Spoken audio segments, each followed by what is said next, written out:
गहन सघन मनमोहक वन तरु मुझको आज बुलाते हैं, किंतु किए जो वादे मैंने याद मुझे वह आते हैं। अभी कहाँ आराम बदा यह मूक निमंत्रण छलना है। अरे अभी तो मीलों मुझको मीलों चलना है। अरे अभी तो मीलों मुझको हेलो मीलों स्टूडेंट, चलना मिस्टर है। मैथमेटिक्स में आपका स्वागत है। ब्लैक बुक सीरीज अपनी चल रही है और ब्लैक बुक में अपन कर रहे हैं एप्लीकेशन ऑफ डेरिवेटिव का डिस्कशन, एक्सरसाइज नंबर 1। तो चलिए अपन स्टार्ट करते हैं फिर आज की class.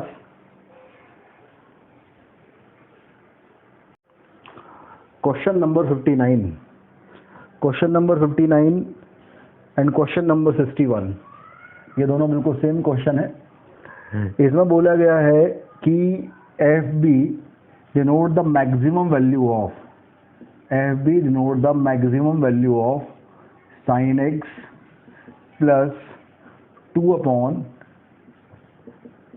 3 plus sin x plus b for all x belongs to all real number। F b क्या है? ये जो फंक्शन लिखा है इसकी मैक्सिमम वैल्यू एफ बी है, ठीक है। Then the minimum value of f b, तो एफ बी की जो मिनिमम वैल्यू है वो क्या होगी?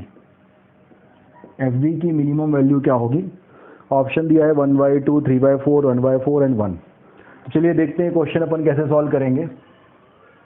इसमें अपन सबसे पहले एक काम करते हैं, ये जो फंक्शन हमारे पास है इसके बारे में अपन बात करते हैं, है ना। इसको अपन कुछ रख लेते हैं। अपन ऐसा करते हैं, इसको अपन जी एक्स ले लेते हैं। तो ये हो गया mod of g x plus b. इसकी मैक्सिमम वैल्यू जो होगी वो एफ ऑफ बी की वैल्यू होगी। तो अपन अब फोकस करते हैं जी ऑफ एक्स पे। अगर हम जी ऑफ एक्स पे फोकस करेंगे तो जी ऑफ एक्स की जो वैल्यू हमारे पास है ये है साइन एक्स प्लस 2 अपॉन 3 प्लस साइन एक्स। हम ऐसा करें, हम साइन एक्स को टी पुट कर दें। अगर हम यहाँ पे साइन एक्स को टी पुट कर देंगे तो x belongs to all real number पे टी बिलोंग्स टू क्या हो जाएगा? -1 से +1। तो जी ऑफ टी की जो वैल्यू होगी ये हमारे पास हो जाएगी टी अपॉन टी प्लस 2 अपॉन 3 प्लस टी। इसको अपन सिंप्लीफाई करते हैं और इसकी मोनोटोनिसिटी को चेक करते हैं, क्योंकि हमें इसकी मैक्सिमम मिनिमम के बारे में पता करना है। तो जी ऑफ टी की जो वैल्यू हमारे पास आई क्या होगा भैया? ये होगा T square plus 3t plus 2। तो ये हो जाएगा T square plus 3t plus 2 और अपॉन में क्या आएगा? देखो जरा, अपॉन में ये आ जाएगा 3 प्लस टी। ये जी ऑफ टी हो गई। इसको अपन 3 प्लस टी को t प्लस 3 लिख देते हैं। अब अपन को क्या करना है, इसकी मोनोटोनिसिटी चेक करते हैं अपन, क्योंकि हमें इसकी रेंज निकालना है। तो हम इसे डिफरेंशिएट करते हैं। तो जी डैश ऑफ टी, नीचे वाला मतलब टी प्लस 3, डिफरेंशिएशन ऑफ ऊपर वाला मतलब 2t प्लस 3, माइनस ऑफ ऊपर वाला मतलब T square plus 3t plus 2, differentiation of नीचे वाला मतलब 1 अपॉन नीचे वाले का होल स्क्वायर, टी प्लस 2 का होल स्क्वायर। अब देखें जरा इसे, तो ये हो गया 2t square minus t square is t square 60 plus 3t 90 minus 3t is 60 और plus 9 and minus 2 plus 7 upon t plus 3 का होल स्क्वायर। ये हो गया। तो ये आ गया हमारे पास t plus 3 into T plus 4 upon t plus 3 का होल स्क्वायर। ये किसकी वैल्यू आ गई हमारे पास? जी डैश ऑफ टी की वैल्यू आ गई। यहाँ तक नोट कर लीजिए पहले भाई, वीडियो पॉज करके यहाँ तक नोट कर लीजिए, फिर अपन आगे बढ़ते हैं। अब हमारे पास जो जी डैश टी है, जी डैश टी की जो वैल्यू हमारे पास है ये है टी प्लस 3 और ये है T plus 4 upon t plus 3 का होल स्क्वायर। अच्छा, टी की वैल्यू है -1 से +1, तो टी प्लस 3 की वैल्यू कभी 0 तो हो नहीं सकती, और जब टी प्लस 3 की वैल्यू 0 नहीं है तो ये दोनों कैंसिल हो जाएंगे। तो जी डैश ऑफ टी की वैल्यू हमारे पास हो जाएगी T plus 4 upon t plus 3। अगर यहाँ पे अपन चेक करते हैं तो ये इन्फिनिटी, ये माइनस इन्फिनिटी। टी प्लस 4 को 0 पुट करेंगे -4 आएगा, टी प्लस 3 को 0 पुट करेंगे -3 आएगा। -3 पे हॉलो सर्कल आएगा क्योंकि ये डिनोमिनेटर में है, 4 पे डार्क सर्कल, यहाँ पॉजिटिव नेगेटिव पॉजिटिव। किसका साइन देख लिया ये हमने? जी डैश ऑफ टी का। अब हमें क्या चाहिए? -1 से +1, क्योंकि टी की वैल्यू -1 से +1 है, तो -1 भी यहाँ आएगा, +1 भी यहाँ आएगा। -1 से +1 में ये कैसा है? पॉजिटिव है। क्या पॉजिटिव है? जी डैश ऑफ टी पॉजिटिव है। तो हमारे पास क्या आ गया भाई कि हमारे पास आ गया, जब टी की वैल्यू -1 से लेके +1 है तो जी डैश ऑफ टी की वैल्यू जो है वो पॉजिटिव है, मतलब जो फंक्शन होगा वो -1 से +1 में इंक्रीजिंग होगा। तो जी ऑफ टी की जो मिनिमम वैल्यू होगी वो जी ऑफ -1 होगी। जी ऑफ -1 रखेंगे यहाँ पे तो क्या जाएगा 1 - 3 + 2 अपॉन -1 + 3 मतलब 0। और जी ऑफ टी की जो मैक्सिमम वैल्यू होगी वो जी ऑफ 1 होगा।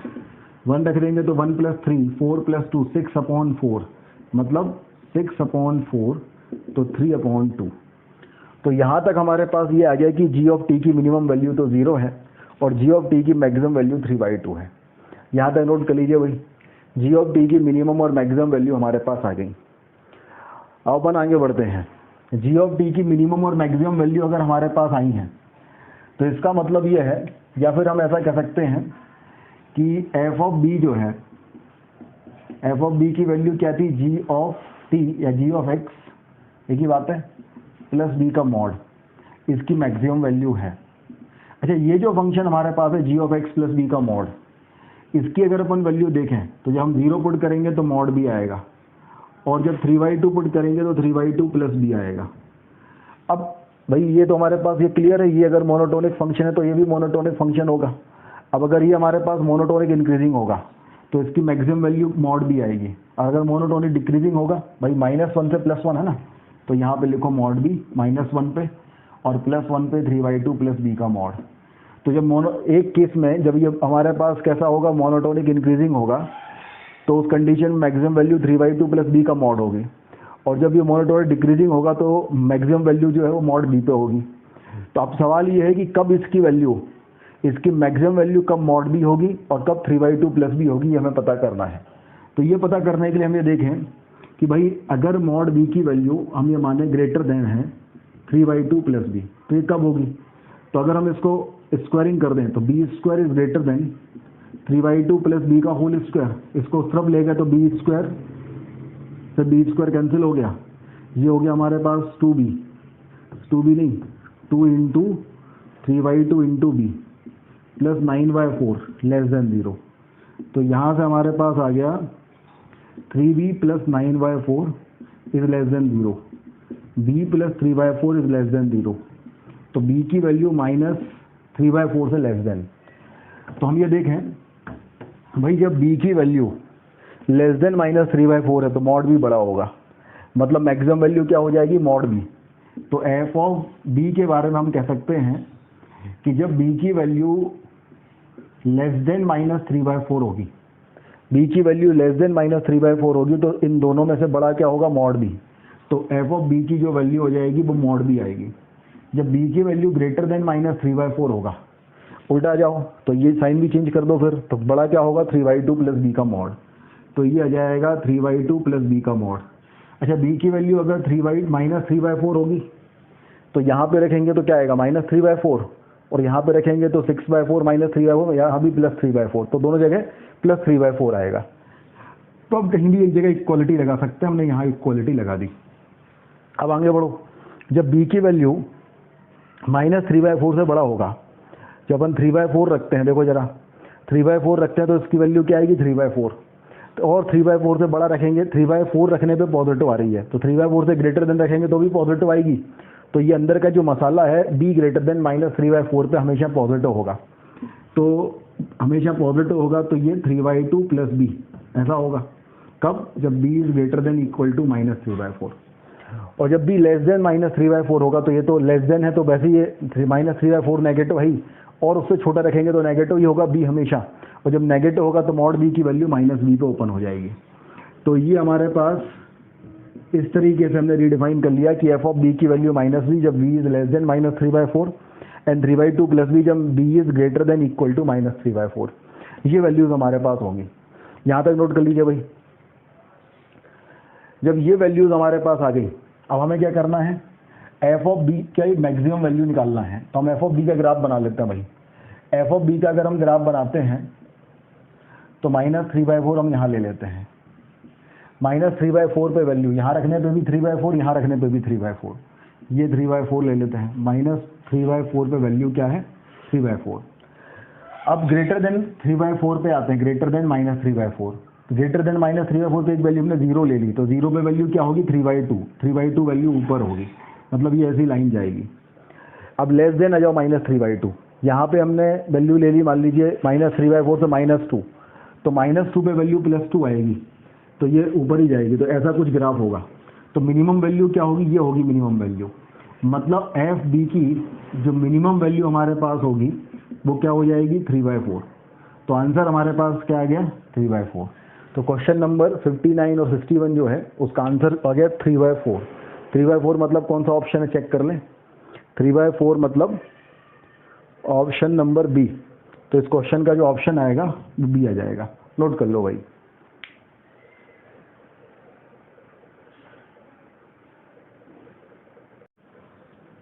चलिए भाई आगे बढ़ते हैं अपन क्वेश्चन नंबर 62।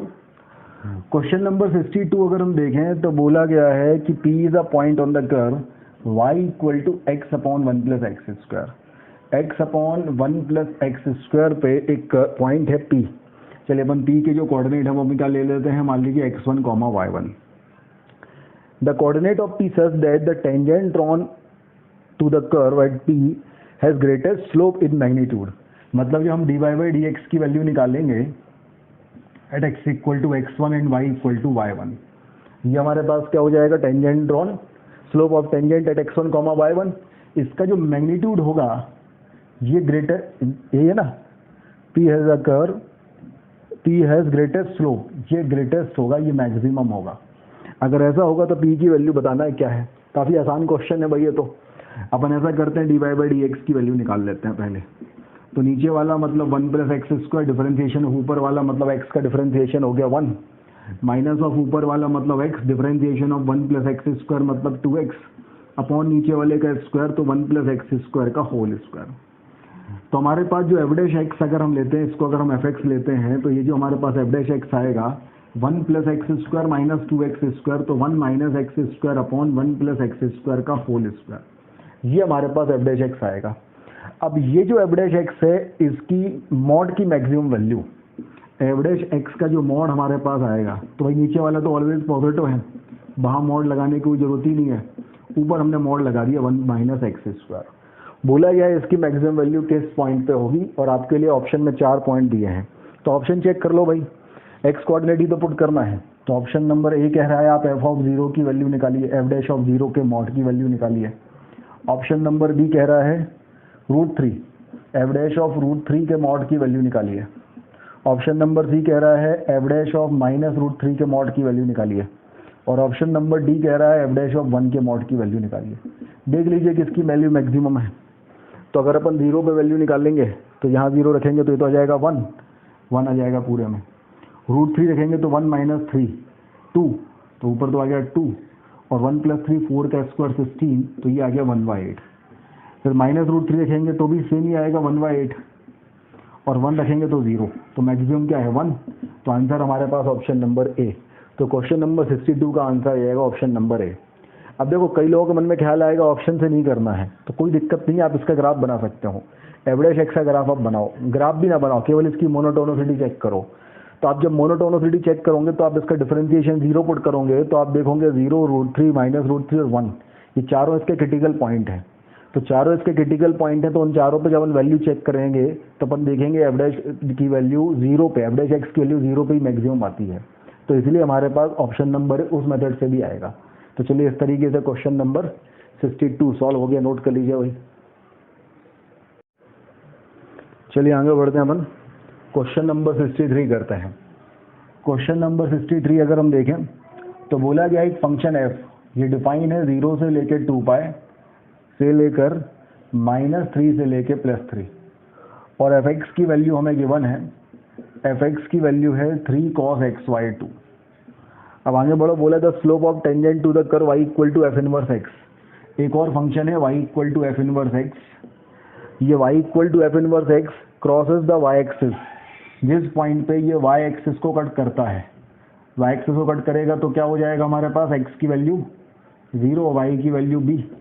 उस पॉइंट पे इसकी स्लोप ऑफ टेंजेंट आपको निकालनी है, इस पॉइंट पे आपको स्लोप ऑफ टेंजेंट जो होगा वो निकालना है। This is the question. चलिए देखिए ट्राई करते हैं अपन इस क्वेश्चन को। लेग्रेंजेस थ्योरम का हो जाएगा शायद ये सवाल, है ना। इन्वर्स वाला जो कंसेप्ट है उसका सवाल होगा ये। इन्वर्स वाला कंसेप्ट ये कहता है कि अगर हमारे पास एफ इन्वर्स वाई है ना, वाई इक्वल टू हमारे पास है एफ एक्स और x इक्वल टू हमारे पास आ जाएगा f inverse y. F inverse को g मान लो तो g ऑफ y, तो g डैश ऑफ y की value 1/f dash of x होती है। सही है। अब अगर देखो हम इस चीज को ये माने कि ये अपन इसे y की जगह x रख दें और एफ इनवर्स की जगह g रख दें, तो ये x equal to g y है।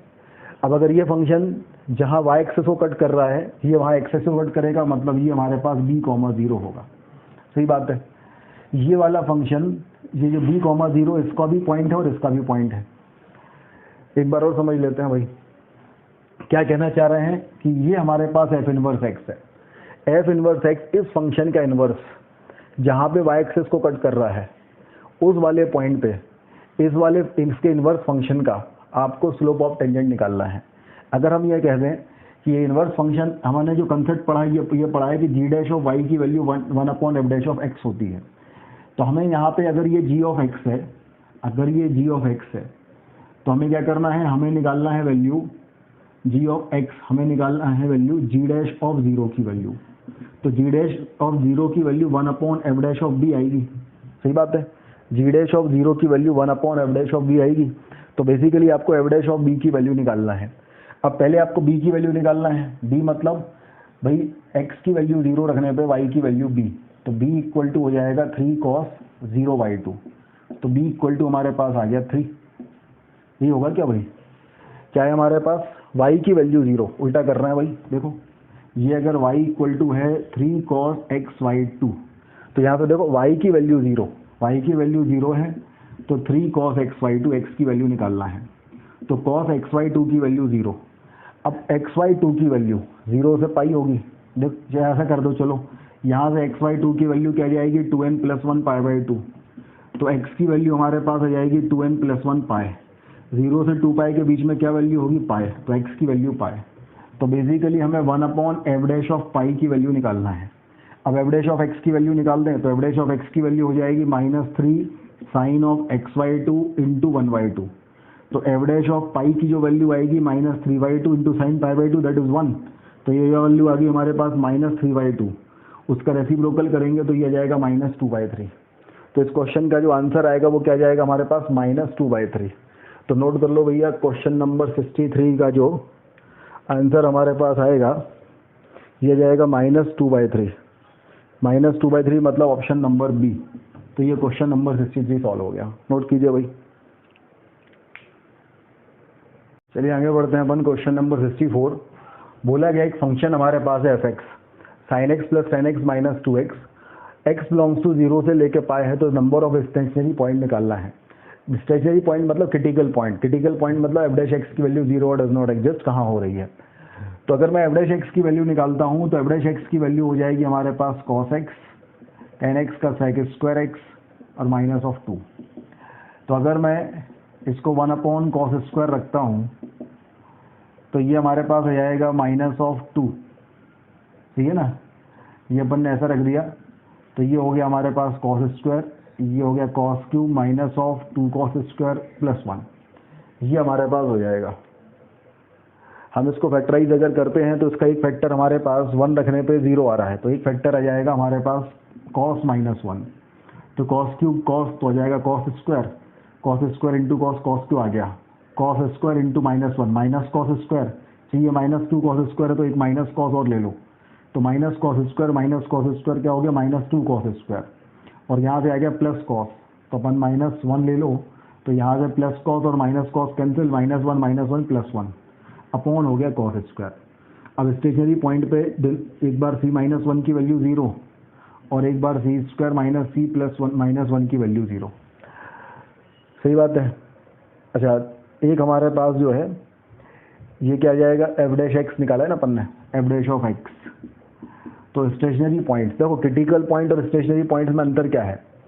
क्रिटिकल पॉइंट्स में f डैश x की वैल्यू या तो 0 होती है या डज नॉट एग्जिस्ट होती है, और स्टेशनरी पॉइंट में f डैश x की वैल्यू केवल 0 होती है। तो ये डज नॉट एग्जिस्ट वाला मतलब कॉस इक्वल टू 0 ये वाला केस अपन यहाँ नहीं लेंगे, केवल ये दोनों केस लेंगे। तो यहाँ से कॉस की वैल्यू 1 एक सॉल्यूशन, 0 से पाई में 1 तो हो ही सकता है। और यहाँ से अपन देखेंगे तो minus b plus minus under root of b square minus 4ac upon 2a, तो ये 1 प्लस माइनस अंडर रूट 5/2, तो 1 प्लस अंडर रूट 5/2 तो कॉस की वैल्यू ना हो पाएगी, तो 1 से बड़ी हो गई, तो कॉस की वैल्यू हो जाएगी 1 माइनस अंडर रूट 5/2। तो एक वैल्यू कॉस की आ गई और एक वैल्यू ये आ गई। एट 0 से पाई है तो केवल एक एक सॉल्यूशन आएगा, क्योंकि -1 से +1 सब एक एक बार हो रहा है, एक सॉल्यूशन यहाँ से एक सॉल्यूशन यहाँ से। तो स्टेशनरी पॉइंट देखे जाएं तो कितने हो जाएंगे 2। अच्छा क्रिटिकल पॉइंट देखे जाएं तो ये और यहाँ से आ जाएगा कॉस इक्वल टू 0 वाला, तो क्रिटिकल पॉइंट 3 होंगे, स्टेशनरी पॉइंट 2 होंगे। चलिए तो नोट कर लीजिए भाई, number of stationary point is 2। Question number 64 answer is c. तो इसका आंसर जो हमारे पास आ गया वो क्या आ गया भाई, आंसर इसका सी। क्वेश्चन नंबर 64 सॉल्व हो गया, नोट कीजिए भाई। चलिए अपन करते हैं क्वेश्चन नंबर 65। क्वेश्चन नंबर 65 में बोला गया है कि जो ABCD हैं, ये ABCD चारों कैसे हैं, रियल नंबर हैं, और a + 2c upon b + 3d जो है प्लस 4/3, इसकी वैल्यू है 0। और बोला गया है the equation ax³ + bx² + cx + d equal to 0। At least 1 root in -1 से 0, एटलीस्ट 1 रूट इन 0 से 1, नो रूट इन -1 से 1 एंड नो रूट बिटवीन 0 से 2। देखो भाई पहली बात अपन समझा, ये एक फंक्शन है, इसके रूट्स किस इंटरवल में होंगे इसके बारे में हमसे बात करी गई है। तो यहाँ पे कंसेप्ट लगेगा रोलिस थ्योरम। रोलिस थ्योरम कहता है कि अगर f' इक्वल टू 0 हमारे पास एक फंक्शन है और हमें इसके जो रूट हैं, इसका एटलीस्ट 1 रूट किसी इंटरवल a से b के बीच में लाई करता है, इसका मतलब है जो f(x) है वो a से लेके b में रोलिस थ्योरम को सेटिस्फाइड करता है। रोलिस थ्योरम मतलब कंटिन्यूअस है, डिफरेंशियल है, f इक्वल टू fb है, तो इसका डेरिवेटिव f' इक्वल टू 0 का a से लेके b में कम से कम एक रूट होगा। तो अगर हमें इसका एक रूट पता करना है कि कौन से इंटरवल में होगा, वो इंटरवल हमारे पास क्या क्या दिए हैं भाई, या तो -1 से 0 में चेक करो, या 0 से लेके 1 में चेक करो, या -1 से 1 में चेक करो, या 0 से लेके 2 में चेक करो। अगर हमें इसके रूट इसमें इंटरवल में चेक करने हैं तो इसका जो ये f' है, ये क्या आ गया हमारे पास f', तो इसके जो पप्पा होंगे f(x) होंगे उसमें रोलिस थ्योरम लगाएंगे, तो इसे इंटीग्रेशन करेंगे तो ये x का पावर 4/4, bx का पावर 3/3, cx का पावर 2/2 और dx + e ऐसा आ जाएगा। हम रोलिस थ्योरम अगर लगाते हैं तो कंटिन्यूअस डिफरेंशिएबल तो होगा, केवल वैल्यूज चेक करनी है। f(0) की अगर हम वैल्यू निकालते हैं तो f(0) की वैल्यू, अच्छा और कुछ तो गिवन नहीं है ना, कहानी तो यही है। ये हमारे पास है d, तो dx हो गया प्लस e हो गया, सही बात है।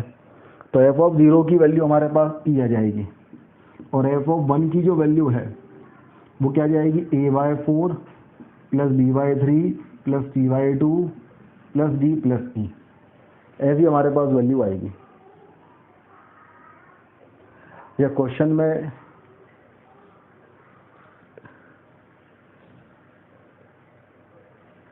और कुछ तो गिवन नहीं है, ये आ गया a + c the equation ax³ + bx² + cx + d equal to 0 has at least. तो अगर मैंने इसका इंटीग्रेशन किया तो हमारे पास ये कहानी आ जाएगी, ठीक है। अब अगर मैं f(-1) की वैल्यू निकालता हूँ तो f(-1) की वैल्यू हमारे पास क्या जाएगी भाई, -1। -1 की वैल्यू निकालेंगे तो यहाँ से जाएगा a/4 - b/3 + c/2 - d + e। f(2) की वैल्यू निकाल लें तो 2 का पावर 4 16/4 इज 4a, 2 का पावर 3 हो गया 8, प्लस हो गया 8b/3 और 4/2 इज 2c + 2d + e। ये वैल्यूज हमारे पास आएंगे। हमें ये चेक करना है कि भाई f(-1) इक्वल टू f(0) है कि f(0) इक्वल टू f(1) है कि f(-1) इक्वल टू f(1) है कि f(0) इक्वल टू f(2) है। चेक करते हैं अपन पहले अपन जो ये एक्सप्रेशन हमें दिया इसको थोड़ा सॉल्व कर लें। इसको सॉल्व करेंगे तो यहाँ से हमारे पास आ जाएगा 3a plus 6c plus 4b plus 12d equal to 0। तो ये जाएगा 3a plus 4b plus 6c plus 12d equal to 0। अपन ऐसा करें 12 से डिवाइड कर दें तो ये जाएगा a/4 b/3 c/2 plus 12 equal to plus d equal to 0। अच्छा ये तो हमारे पास क्या है, देखो ये वाला टर्म है, ये वाला टर्म 0 है। अगर इस वाले टर्म को हम 0 रखते हैं तो क्या आएगा e, और e क्या है f(0). तो f(1) की वैल्यू f(0) के इक्वल है, मतलब इसका एक रूट 0 से 1 के बीच में लाई करेगा।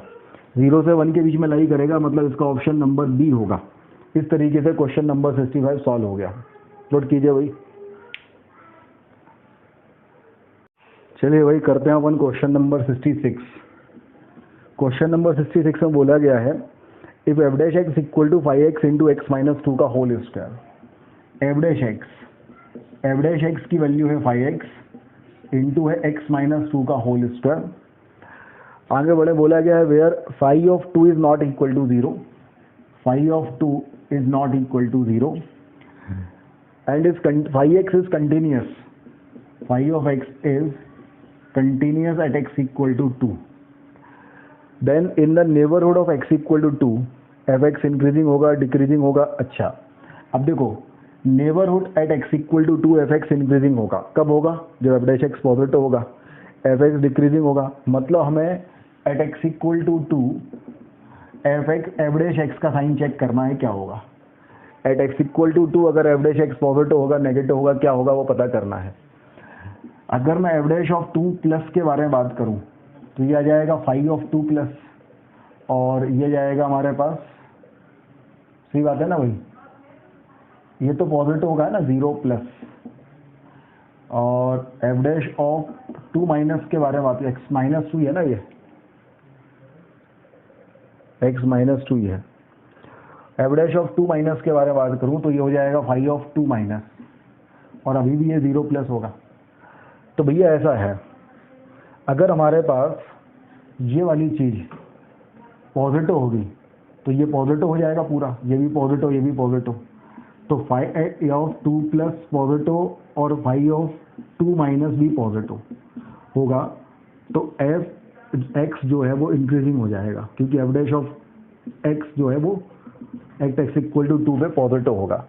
अच्छा अब ये कंटिन्यूस है तो इन तीनों की वैल्यू फाई ऑफ 2 के इक्वल होगी, तो ये जब होगा जब फाई ऑफ 2 पॉजिटिव होगा। तो फाई ऑफ 2 की वैल्यू पॉजिटिव होगा तो एफ एक्स इंक्रीजिंग होगा। तो सिमिलरली जब फाई ऑफ 2 की वैल्यू नेगेटिव होगा तो एफ एक्स डिक्रीजिंग होगा। तो कौन सा हो गया भाई, देखो f x is increasing when phi f of 2 is greater than 0, सही है, ऑप्शन नंबर डी।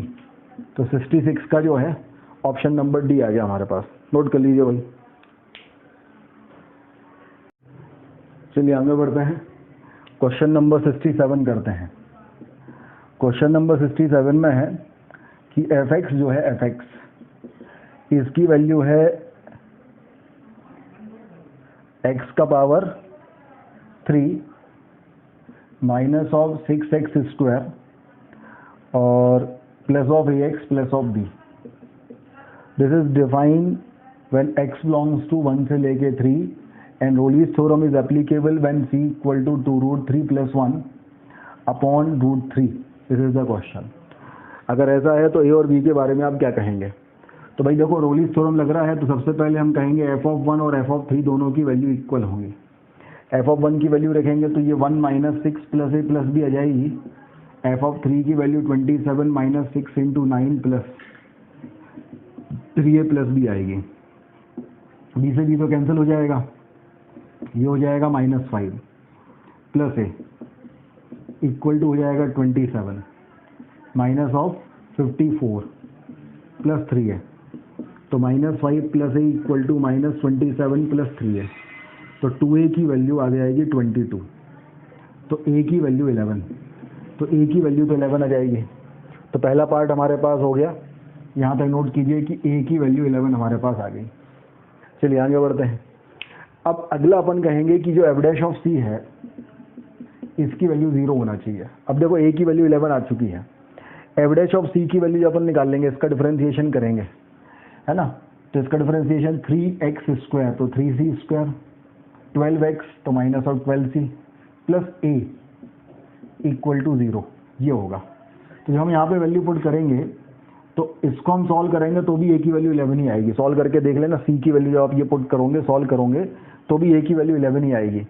या फिर ऐसा करो, a की वैल्यू 11 रखो, सॉल्व करो तो a वाला रूट आएगा, तो क्लियर हो जाएगा। तो a की वैल्यू 11 ही आ रही है और b की वैल्यू कुछ नहीं आ रही है, तो आंसर हमारे पास आ गया a की वैल्यू तो 11 होगी बट b की वैल्यू ऑल रियल नंबर होगी। तो ये हमारे पास क्वेश्चन नंबर 67 का आंसर आ गया।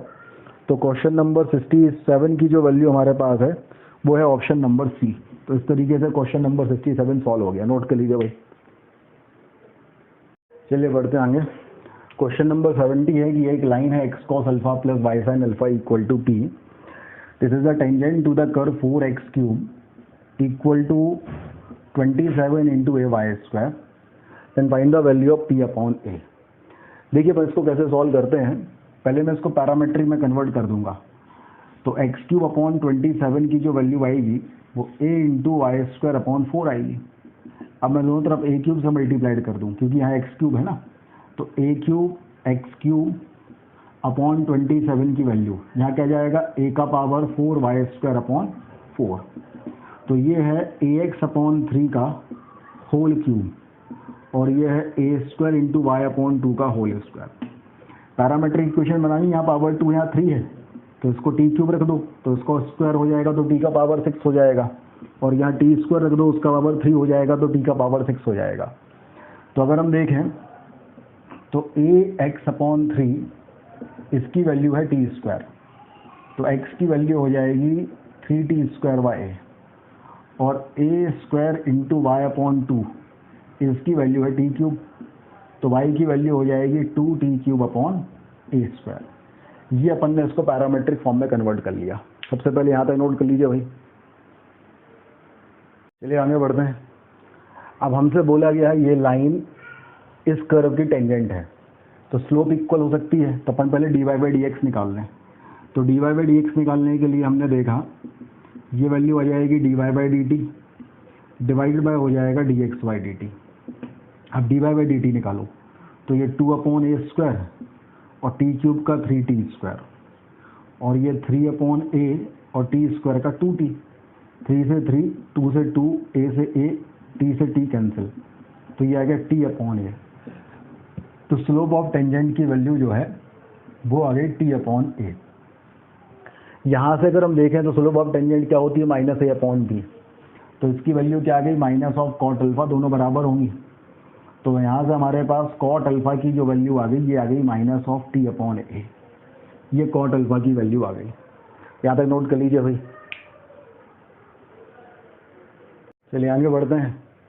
अब हमारे पास जो है x1, y1 जो पॉइंट ऑफ कांटेक्ट होंगे वो इस लाइन ऑफ इक्वेशन लाइन को सेटिस्फाइड करेंगे, तो कुछ ऐसा आ जाएगा। x1 की value 3t² upon a, y1 2t³ upon a² रख दिया अपन ने, तो ये हमारे पास आ गया 3t² upon a into cos alpha और 2t³ upon a² into sine alpha equal to p। अगर हम कॉस अल्फा यहाँ से कॉमन ले लें तो ये जाएगा 3t² upon a plus 2t³ upon a² into tan alpha equal to p।